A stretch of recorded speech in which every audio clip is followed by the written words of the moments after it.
Age doesn't matter हे जे आपण म्हणतो ना ते खरंच आहे. कारण 40 नंतर आपलं जे वय आहे ते वाढत जातं. आपल्या स्किनला बरेचसे प्रॉब्लेम्स होतात. आपलं वेट सुद्धा वाढत असतं. केसांवरती सुद्धा परिणाम होतो. आपली जी फिजिकल आणि मेंटल हेल्थ या दोन्हीवरती परिणाम होत असतो. तर अशा वेळेस आपण काय करू शकतो?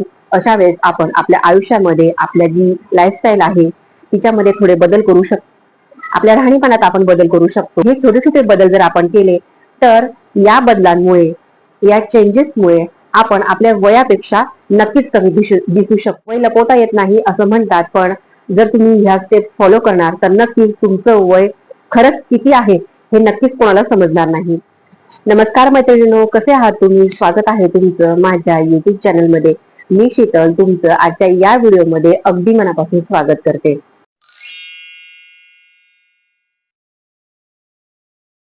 मैत्रिणींनो, 40 नंतर स्वतःला तरुण ठेवणं, स्टायलिश ठेवणं ही एक प्रकारची कलाच आहे. आजच्या या व्हिडिओमध्ये मी तुम्हाला सांगणार आहे की 40च्या पुढील स्त्रियांनी तरुण आणि स्टायलिश कसे दिसावे. जर तुम्ही हे स्टेप्स फॉलो करणार, छोटे छोटे बदल करणार तर तुम्ही नक्कीच वयापेक्षा कमी दिसाल आणि तरुण दिसाल. तरुण दिसणं कोणाला नाही आवडत, हो की नाही? तर चला आता आपण व्हिडिओला सुरू करूया. स्टेप फर्स्ट, त्वचेची काळजी. आपण जसं जसं आपलं वय वाढतं ना तसं तसं आपण आपल्या त्वचेची काळजी जी असते ती अधिक जास्त घ्यायला पाहिजे, बरोबर की नाही?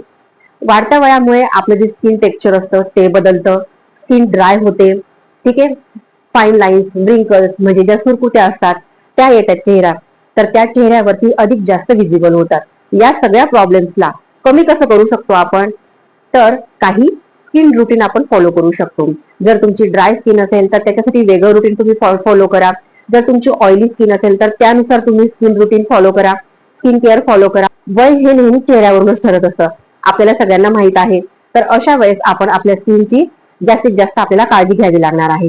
रात्री झोपताना किंवा सकाळी तुम्ही मॉइश्चरायझर लावा, टोनर लावा, एखादं सिरम जे आहे ते तुम्ही यूज करू शकता. असे छोटे छोटे बदल जे आहेत ते तुम्ही करा, म्हणजे जेणेकरून तुमची जी स्किन आहे ती छान हायड्रेटेड होईल आणि तुझं जे टेक्स्चर आहे ते सुद्धा सॉफ्ट होईल. स्टेप नंबर 2, योग्य फिटिंगचे कपडे. मी बऱ्याच वेळेस बघते स्त्रियांना, इव्हन ज्या नॉर्मल स्त्रिया असतात, म्हणजे ज्या तरुण असतात, मुली असो किंवा बायका असो, आपल्या मॅच्युअर तर जाऊच द्या, त्यांचे जे फिटिंगचे जे कपडे असतात, कपडे छान असतात, स्टाईल छान असते, नो डाऊट, पण त्याची जी फिटिंग असते तर ती प्रॉपर नसते. एकदम टाईट त्यांची फिटिंग असते कधी कधी, किंवा एकदम लूज असते. तर ह्या चुका आपल्याला टाळायच्या आहेत. आपल्याला नेहमी आपली जी बॉडी फिटिंग आहे त्यानुसार आपल्याला आपले कपडे जे आहेत ते फिटिंग करायचे आहेत. म्हणजे एकदम जास्त घट्टही नाही आणि एकदम जास्त सैलाही नाही, ठीक आहे. जेही कपडे आपण निवडू, म्हणजे तुम्ही साडी घालाल किंवा एखादा ड्रेस घालाल, कुर्ती घालाल, तर ते नेहमी ना आपण प्रेस करून घालायचे आहे, जेणेकरून तुमचं जे लुक आहे ते अजून छान दिसेल. स्टेप नंबर 3, रंगांची निवड. आपण नेहमी आपल्याला असं वाटतं की हा कलर मला चांगला दिसणार नाही, तो कलर मला चांगला दिसणार नाही, हा लाईट कलर आहे, हा मला सूट होणार नाही, हा डार्क कलर आहे, हा तर मला अजिबात चांगला दिसणार नाही. तर आपल्याला असं वाटत असतं. पण मला असं वाटतं की आपण थोडं का होईना जर तुम्हाला एखाद्या कलर बद्दल शंका असेल की नाही बाबा हा कलर मला चांगला नाही दिसत, तर तुम्ही काय करू शकता, एक तशाच कलरची एक हलकी कुर्ती म्हणा किंवा एक हलकीशी साडी म्हणा, तशी एक ट्राय करू शकता. म्हणजे कलर तुम्हाला चांगला दिसेल की नाही हे बघण्यासाठी. जर तुम्हाला तो कलर चांगला दिसला तर तुम्ही नेक्स्ट टाइम थोडीशी हाय रेंज मध्ये तो कलर, त्या कलरची साडी किंवा ड्रेस तुम्ही घेऊ शकता. तर ही एक टिप तुम्ही ट्राय करू शकता. तुम्ही भडक रंगाचे जे कपडे असतात ते अवॉइड करायचे. म्हणजे एकदम असा भडक भडक कलर, म्हणजे एकदम असा गडद किंवा असं चमकी किंवा जे शायनी असतात ना ते कापड, तर ते तुम्ही शक्यतो अवॉइड करा. व्हाईट किंवा ऑफ व्हाईट कलर जे असतात ते सुद्धा तुमच्या चेहऱ्याला छान ग्लो देतात. तर राणी पिंक न घेता तुम्ही बेबी पिंक घ्या किंवा असा पीच टाईप कलर घ्या, पीच पिंक घ्या. असे कलर तुम्ही निवडा की जेणेकरून एकदम सॉफ्ट आणि सटल तुम्हाला ते लुक देतील आणि त्याच्यामुळे तुमचं जे वय आहे किंवा तुमची जी स्टायलिंग आहे ती अजून जास्त छान. स्टेप नंबर 4, साड्या नेसण्याची पद्धत. साडी छान असते, साडी खूप महागाची असते, ब्लाऊज छान असतं, पण ती नेसताना निऱ्या खालीवर झालेल्या असतात, पदर खूप मेसी झालेला असतो, पदरची प्लीट असते ती खूप अशी मोठी ब्रॉड घेतात जनरली. तर तसं न करता तुम्ही आपल्या पदरची जी विड्थ असते, म्हणजे थोडक्यात ही जी ब्रॉडनेस असतो हा, तर तो तुम्ही कमी घेऊ शकता.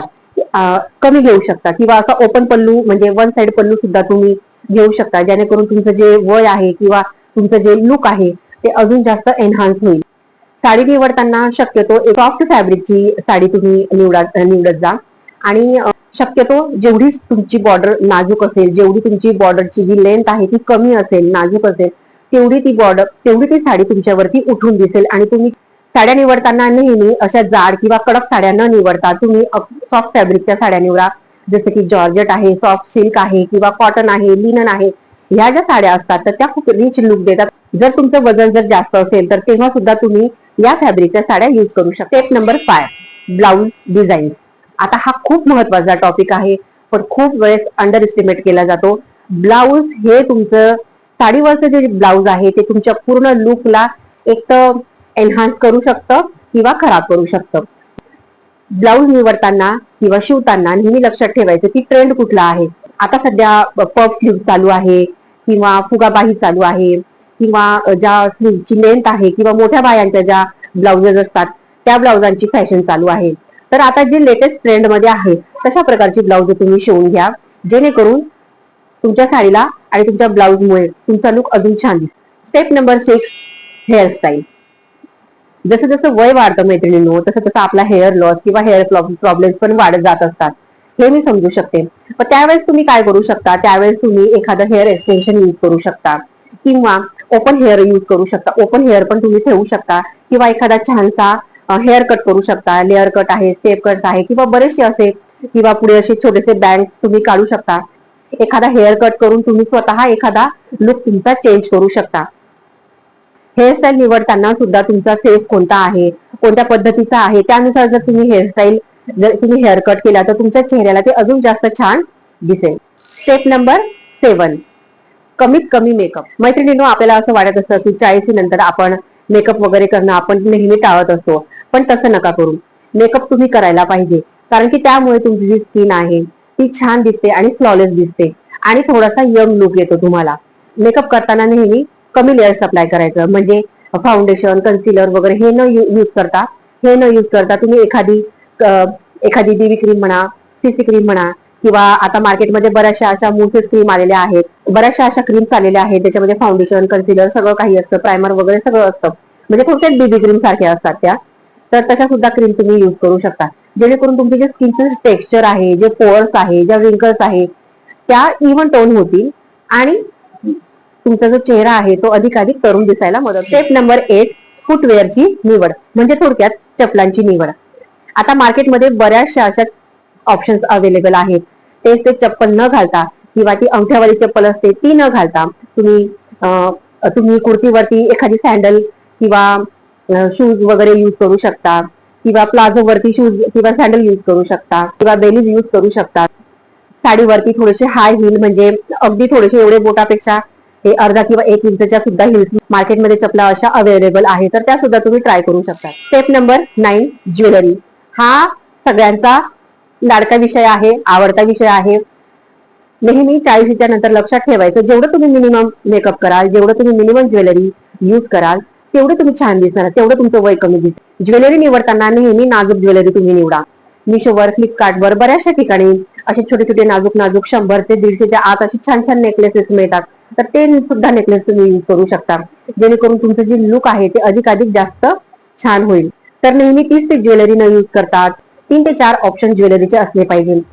एखादा ऑक्सिडाइज ज्वेलरीचा सेट असू द्या, एखादा डायमंडचा सेट असू द्या, एखादा मोत्यांचा सेट असू द्या, ट्रेंडी जे नेकलेस आहेत किंवा ट्रेंडी जे ज्वेलरीज आहेत तर ते तुम्ही ट्राय करा. स्टेप नंबर 10, बांगड्या. जर तुम्ही ज्वेलरी जर हेवी घातली असेल तर बांगड्या थोड्या कमी घ्या. जर तुम्हाला बांगड्यांवरती फोकस करायचा असेल, किंवा बांगड्या तुम्हाला हेवी घालायच्या असतील किंवा जास्त घालायच्या असतील, तर तुम्ही तुमची जी ज्वेलरी आहे ती थोडी मिनिमम ठेवा. तर असं तुम्ही बांगड्या आणि ज्वेलरीमध्ये तुम्ही एक ट्राय करू शकता, जेणेकरून दोघांमध्ये थोडासा बॅलन्स होईल. किंवा एकदम भरगच्च बांगड्या न घालता कधी कधी तुम्ही एखादं ब्रेसलेट यूज करू शकतात, किंवा एखादं एक कड यूज करू शकतात. तर ह्या गोष्टी तुम्ही ट्राय करू शकता. Step number 11, Indo western look. Daily life मध्ये नेहमी आपण रोजच्या रोज तर काय साड्या घालत नाही, कुर्ती किंवा टॉप किंवा एखादा पंजाबी ड्रेस असा आपण घालतो. तर याच्याऐवजी तुम्ही काय करू शकता, एखाद्या टॉप वरती छान छान प्रकारचे प्लाझो आलेले आहेत, फ्लेअरी प्लाझो किंवा एक सिंपल प्लाझो, असं तुम्ही स्टेप नंबर 13, टिकली. आता तुम्ही म्हणाल टिकली कशाला, टिकलीने काही मोठा फरक पडणार आहे, तर टिकलीने खूप मोठा फरक पडतो. तर ज्याही वेळेस तुम्ही एखाद्या पार्टीला किंवा फंक्शनला किंवा एखाद्या लग्नात वगैरे जात असणार, तर तुम्ही त्यावेळेस रेग्युलर तुमची टिकली न लावता तुम्ही एखादी डायमंडची टिकली लावू शकता, चंद्रकोरची टिकली लावू शकता. छोटीशी अशी टिकली येते, कलरची असते, ती डायमंडची असते, तर ती तुम्ही लावू शकता. जर टिकलीची साईज तुम्ही छोटी लावणार तर ती अजून तुमच्या चेहऱ्याला एक नवीन लुक देणार, एक नवीन लुक सुद्धा ऍड करत असते. तर तुम्ही ही ट्रिक नक्की ट्राय करा. आपण तेच पॅटर्न किंवा तेच पॅटर्नचे ड्रेस असेल, तेच पॅटर्नच्या साड्या असतील, तेच पॅटर्नचे फुटवेअर, तीच पॅटर्नची हेअरस्टाईल, असं न करता आपण एखादा एक्सपेरिमेंट केला पाहिजे. म्हणजे एखाद्या वेळेस वेगळी हेअरस्टाईल करा, दुसऱ्या वेळेस एक वेगळी हेअरस्टाईल करा, साइड पार्टिशन असेल, मिडल पार्टिशन असेल किंवा एखादा पफ स्टाईल असेल, तरी अशा प्रकारच्या हेअरस्टाईल तुम्ही चेंजेस करू शकता. थोडे कॉलरवाले नेक घाला, थोडेसे टॉप घाला. आता छान छान कॉर्सेट सुद्धा मार्केटमध्ये अवेलेबल आहे, ते तुम्ही घाला. साड्या निवडताना सुद्धा पर्टिक्युलर त्याच कलरच्या साड्या न घेता तुम्ही वेगळ्या पॅटर्नच्या साड्या घ्या आणि वेगळ्या फॅब्रिक ट्राय करा. तर अशा प्रकारचे नवीन नवीन एक्सपेरिमेंट तुम्ही ट्राय करा. अशा प्रकारचे छोटे छोटे एक्सपेरिमेंट तुम्ही ट्राय करू शकता. आणि आपलं जे वय आहे ते नक्की 2-4 वर्षांनी का होईना कमी करू शकता आणि तरुण दिसू शकता, स्टायलिश दिसू शकता. कसा वाटला आजचा हा व्हिडिओ मला नक्की कमेंट करा. तुम्हाला यापैकी कोणती स्टेप आवडली किंवा एखादं तुमचं सजेशन असेल तर ते तुम्ही नक्की मला कमेंटद्वारे कळवा. जर आजचा हा व्हिडिओ तुम्हाला आवडला असेल तर व्हिडिओला लाईक करा, शेअर करा आणि माझ्या चॅनलला सबस्क्राईब करा. तोपर्यंत मिळूयात पुढच्या व्हिडिओमध्ये. बाय.